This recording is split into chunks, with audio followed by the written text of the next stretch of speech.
తాను ఊహించిన వైఎస్ జగన్మోహన్ రెడ్డి వేరని, తాను చూసిన వైఎస్ జగన్మోహన్ రెడ్డి వేరని దాడి వీరభద్రరావు అన్నారు.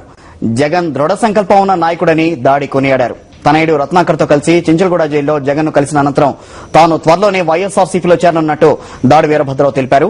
వైఎస్ఆర్ కుటుంబానికి అన్యాయం జరుగుతోందని, అందుకే ఆ కుటుంబానికి అండగా నిలబడాలని భావిస్తున్నట్లు దాడి చెప్పారు. గతంలో టీడీపీ వైఖరి మేరకే వైఎస్ కుటుంబంపై విమర్శలు చేశానని ఆయన స్పష్టం చేశారు. 11 నెలలుగా జైల్లో ఉన్న రాష్ట్ర ప్రజలకు మేలు చేయాలని నా తపన జగన్ లో స్పష్టంగా కనిపిస్తోందని దాడి వీరభద్రరావు తెలిపారు. మేము ఊహించినటువంటి జగన్ వేరే, మేము చూసినటువంటి జగన్ వేరే. జగన్ లో ఒక కసి కనిపిస్తుంది, ఒక నిబద్ధత కనిపిస్తుంది.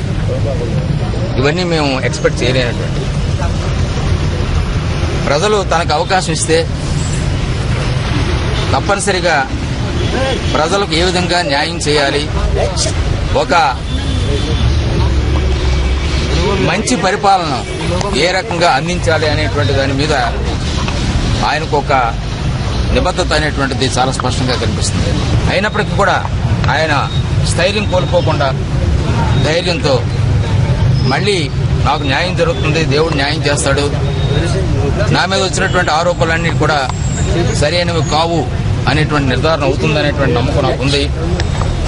నేను బయటకు వచ్చిన తర్వాత ప్రజల్లోకి వెళ్తాను, ప్రజలు నన్ను ఆదరిస్తారు, ఒక మంచి పరిపాలన అందిస్తాను అనేటువంటి దృఢమైనటువంటి విశ్వాసం, దృఢమైనటువంటి నమ్మకం, దృఢమైనటువంటి కమిట్మెంట్, అన్నిటికీ మించి కసి అతనిలో చాలా స్పష్టంగా కనిపిస్తుంది.